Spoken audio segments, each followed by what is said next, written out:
लेकिन जिस तरह देखा जाए तो इंडिया के इस हवाले से मुझे बात बहुत अच्छी लगी है कि इंडिया ने अपना स्टांस एक अलहदा भी रखा है, लेकिन वो साथ ही साथ जुल्म होने वालों की भी मदद कर रहा है, लेकिन जो जुल्म कर रहे हैं उनके साथ भी अपने रिश्ते नहीं बिगाड़ा, क्योंकि जंगें खत्म तो होंगी लेकिन उसका भी देखा ना जब जापान। अस्सलाम वालेकुम, welcome to our YouTube channel Khatija Mehran reaction. It's me your host Khatija Waseem और मेरे साथ है मेहरान आसिफ।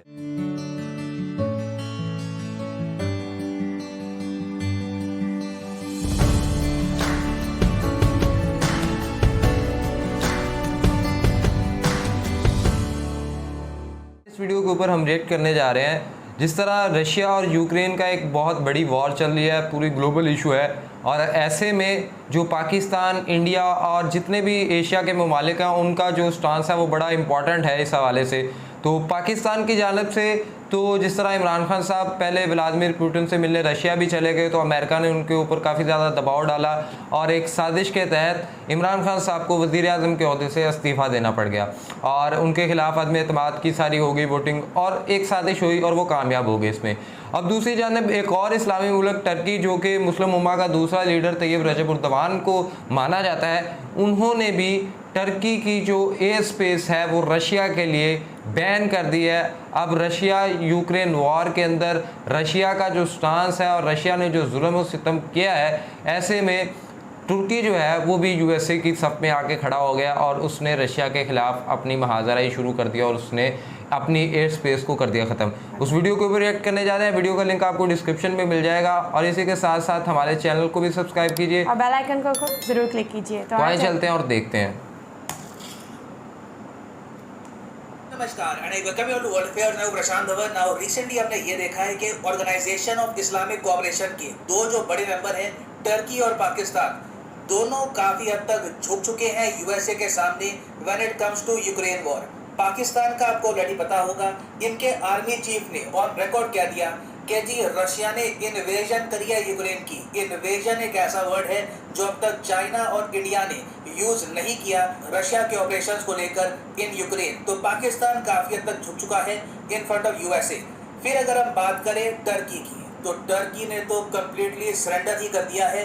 टर्की ने अब यूएस के दबाव में ऑल टुगेदर जो रशियन ट्रांसपोर्ट एयरक्राफ्ट है, इवन जो इनके सिविलियन एयरक्राफ्ट है, उनके लिए अपना एयर स्पेस बंद कर दिया है। यहाँ पर आप देख पाओगे Turkey blocks Russian armed forces air route to Syria. और ये जो स्टेप है टर्की का बहुत ज़्यादा इंपॉर्टेंट है। पॉसिबिलिटी है कि कुछ हद तक इससे रशिया को कुछ सेटबैक भी लगेगा यूक्रेन वॉर में, रशिया को कुछ नुकसान भी हो सकता है। इससे डिस्कस करेंगे इस वीडियो में कि टर्की ने आखिर किया क्या है, रशिया के लिए एयर स्पेस बंद करने का मतलब क्या हुआ, सीरिया का यहाँ पर क्या एंगल है, सब कुछ हम डिस्कस करेंगे। मगर आगे बढ़ने से पहले आपसे एक क्वेश्चन पूछूंगा, सिंस इस वीडियो में हम सीरिया की बात करने वाले हैं।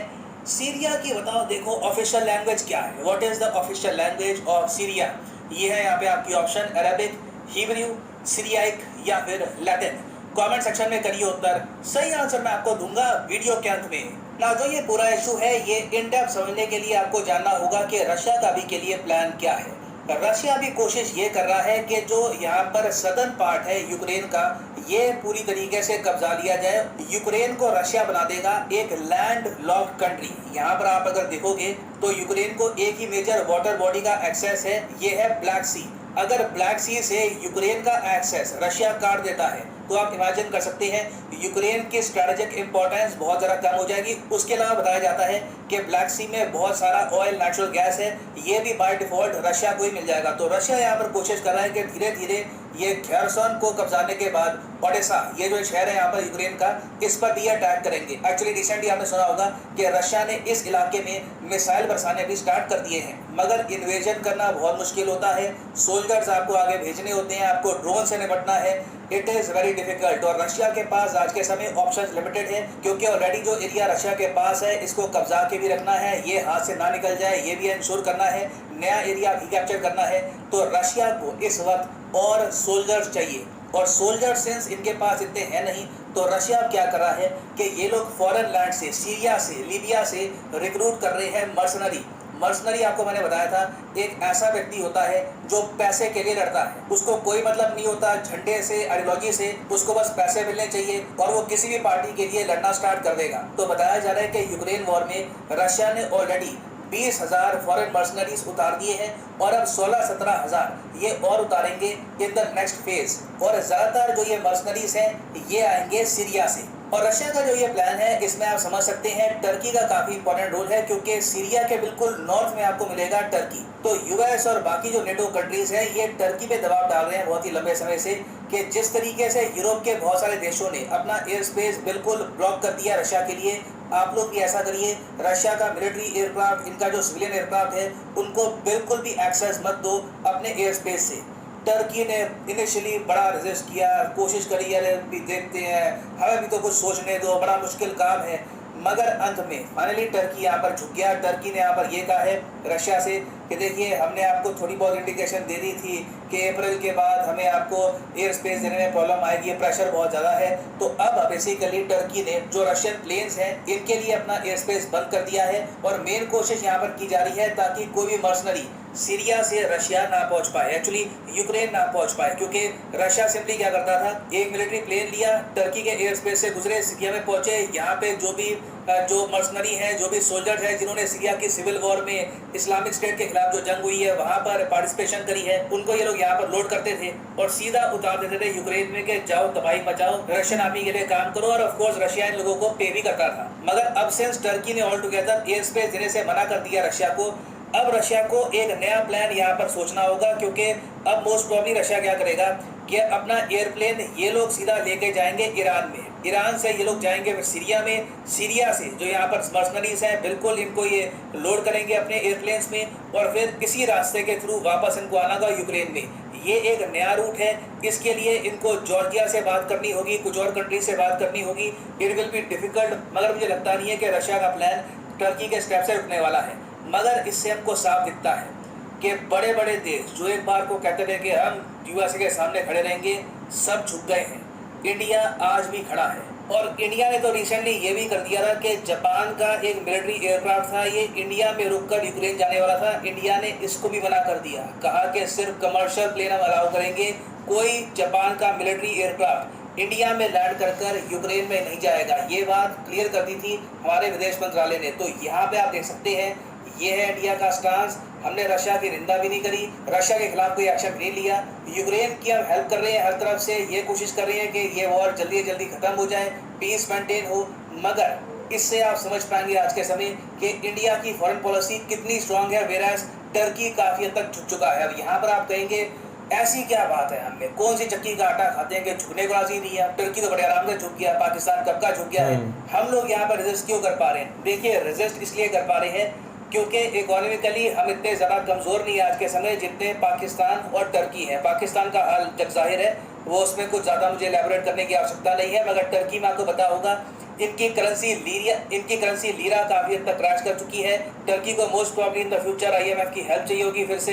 इनकी इकोनॉमी को all together western countries US की मदद चाहिए होगी अगर इनको कहीं ना कहीं मेंटेन करके रखना है, अपनी करेंसी को, अपने करंट अकाउंट डेफिसिट को मेंटेन करके रखना है। इसलिए आपने देखा होगा टर्की ने अब इजराइल से भी दोस्ती की बात स्टार्ट कर दी है। आप देखेंगे इन द नियर फ्यूचर, मैं आपको बता रहा हूँ कुछ ही महीनों बाद मेरी वीडियो आएगी कि टर्की और इजराइल ने बहुत ज़्यादा बड़े स्टेप्स उठाए हैं अपने रिलेशंस इंप्रूव करने में, और ये सब टर्की कर रहा है US और यूरोपियन कंट्रीज़ के दबाव में आकर। अब यहाँ पर आप पूछेंगे क्या रशिया टर्की पे एक्शन लेगा इसको लेकर?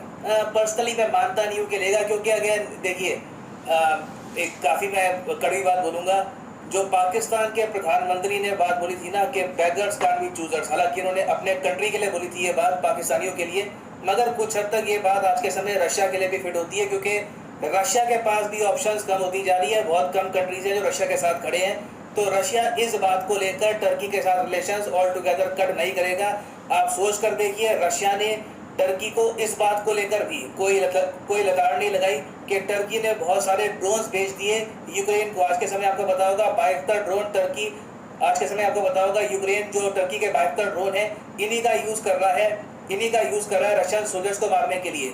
तो इस इशू के बाद भी मोस्ट प्रॉब्ली रशिया ज़्यादा कुछ बड़ा एक्शन लेगा नहीं अगेंस्ट टर्की, मगर इससे आपको साफ दिखता है कि टर्की कितना ज़्यादा कमज़ोर हो चुका है जियोपॉलिटिकली। ना वापस आते हैं अपने MCQ की तरफ कि ऑफिशियल लैंग्वेज क्या है सीरिया की। तो सही उत्तर यहाँ पे है option C is option A is the right answer, Arabic. मैं आपको बता दूं कि 22 कंट्री में बोली जाती है। उनमें से एक देश है सीरिया। फाइनली आप मैं ये भी ऐड कर दूं कि क्या कहती हैं खदीजा, क्या UPSC आपको एग्जाम इससे तैयारी करना था। एलेबोरेट करती हैं देख के? मैं इसे यही एलेबोरेट करती हूँ कि अगर अमेरिका के बिहाफ पे टर्की ने ये डिसीजन लिया है, तो अगर एक साइड पे तो डिसीजन बिल्कुल ठीक है, क्योंकि आप उन्हीं का मुल्क यूज़ कर रहे हो, तो फिर यही कहेंगे कि तुर्की वालों का भी इसमें है। अब कुछ मासूम लोगों को आप मार रहे हो, तो उसमें तो फिर US का डिसीजन बिल्कुल ठीक है, और टर्की ने भी अच्छा किया। जिस तरह अगर देखा जाए तो रशिया ने पहले बहुत ज़्यादा ना मतलब खुद से ही एक नया महाजराई खोल लिया है, और वो चाहे उसकी इकोनॉमिक सिचुएशन हो तो वो उसमें अपना ट्रेडिंग सिस्टम नया डेवलप कर रहे हैं। वो कहते हैं हम डॉलर से दूर चले जाएंगे, और ऐसे में यूक्रेन के अंदर वो काफ़ी ज़्यादा जो है वो कर रहे हैं, इस तरह की तशद्दुद और जुल्म सितम कर रहे हैं। अब ऐसे में अब US के साथ बहुत से कंट्रीज जो है US के साथ IMF और दूसरी तीसरी चीज़ों की वजह से अलायंस है। अब वो क्यों चाहेंगे कि हम एक रशिया मुल्क जो USA के ख़िलाफ़ है हम उसके साथ मिल जाएं, और USA जो हमें कह रहा है हम वो ना माने और हम अपने मामलात को ख़राब कर ले। नो डाउट USA एक बहुत बड़ी मार्केट है, और वहाँ पे यकीनन हर जितने भी ममालिक हैं वो उस मार्केट के अंदर इन होना चाहते हैं, तो वो चाहेंगे कि हम उसके अंदर इन हो जाएं। अब उसमें इन होने के लिए वो ये तो नहीं होंगे कि हम रशिया के साथ देते, लेकिन जिस तरह देखा जाए तो इंडिया के इस हवाले से मुझे बात बहुत अच्छी लगी है कि इंडिया ने अपना स्टांस एक अलहदा भी रखा है, लेकिन वो साथ ही साथ जुल्म होने वालों की भी मदद कर रहा है, लेकिन जो जुल्म कर रहे हैं उनके साथ भी अपने रिश्ते नहीं बिगाड़ा, क्योंकि जंगें ख़त्म तो होंगी। लेकिन उसका भी देखा ना, जब जापान से मिलिट्री प्लेन आया तो उन्होंने उसको यूक्रेन नहीं जाने दिया, मतलब वो हर चीज़ से पीछे ही रह रहे हैं। जब देखें जापान के साथ भी, और मैं आपको एक और भी चीज़ बताऊं कि देखें ये होती है फॉरेन पॉलिसी जो इंडिया की है। मतलब फॉरेन पॉलिसी यही है कि आप जंगें तो ख़त्म हो जाएंगी वक्त के साथ, लेकिन आपकी जो पॉलिसी है वो ममालिक के साथ ख़राब ना हो जाए। बिलफर्ज आज कुछ दिनों बाद जंग ख़त्म हो जाती है, तो रशिया के साथ इन फ्यूचर कुछ इंपोर्ट एक्सपोर्ट के कारोबार तो होंगे, तो रशिया के साथ अगर उस वक्त आप दुश्मनी कर ले फिर बड़ी मुश्किल से दोबारा चीज़ें गेट टुगेदर होती हैं, और बड़ी मुश्किल से ये चीज़ें। इंडिया का ये स्टांस बड़ा अच्छा, बड़ा पॉजिटिव स्टांस है कि वो न्यूट्रल रह रहा है, जो मर्जी हो जाए। और ऐसे में पाकिस्तान भी जो है, पाकिस्तान है तो पाकिस्तान अगर देखा जाए तो पाकिस्तान, क्योंकि ये दो बड़े इस्लामी ममालिक हैं यहाँ पे जो, और उनमें टर्की वो वैसे ही उसका ज़्यादातर जो है वो टूरिज़्म पे है, और अगर वो इस तरह की चीज़ों पे आ जाएगा तो वो एक और मसला हो जाएगा। और दूसरी जानब अगर पाकिस्तान देखा जाए तो पाकिस्तान में भी, और सही गया बैगन कांट भी चूजर्स वालों ने, लेकिन वो देख लें कि अगर अब टर्की किस तरह दबाव में आ गया, क्योंकि टर्की का सारा चीज़ें उस पर रिलेट करती हैं। लेकिन इसका फ्यूचर यही नज़र आ रहा है कि जिस तरह रशिया के लिए बार बार एक के बाद एक दरवाज़ा बंद हो रहा है, तो इनका नया प्लान कामयाब नहीं हो सकेगा। हाँ मे बी, लेकिन रशिया जो है वो एक नई सरफिरा बिफरा हाथी है, और वो कुछ भी करने को तैयार है। देखें अब फ्यूचर हो क्या होता है, लेकिन एट द एंड इस जंग का एंड जो है वो बातचीत से ही होगा, ना कि इस तरह, और फिर कभी ना कभी टेबल पे ज़रूर बैठना पड़ेगा। और उम्मीद करते हैं कि आपको आज की वीडियो पसंद आई होगी, और जाने से पहले वीडियो को लाइक कीजिएगा, कमेंट कीजिएगा, चैनल को सब्सक्राइब करें, बेल आइकन को क्लिक करें, इंस्टाग्राम ID मेंशन है वहाँ हमें फॉलो करें, सजेशंस दें। तब तक के लिए अपने मेज़बानों को दीजिएगा इजाज़त, दुआ में याद रखिएगा। अल्लाह निगहबान।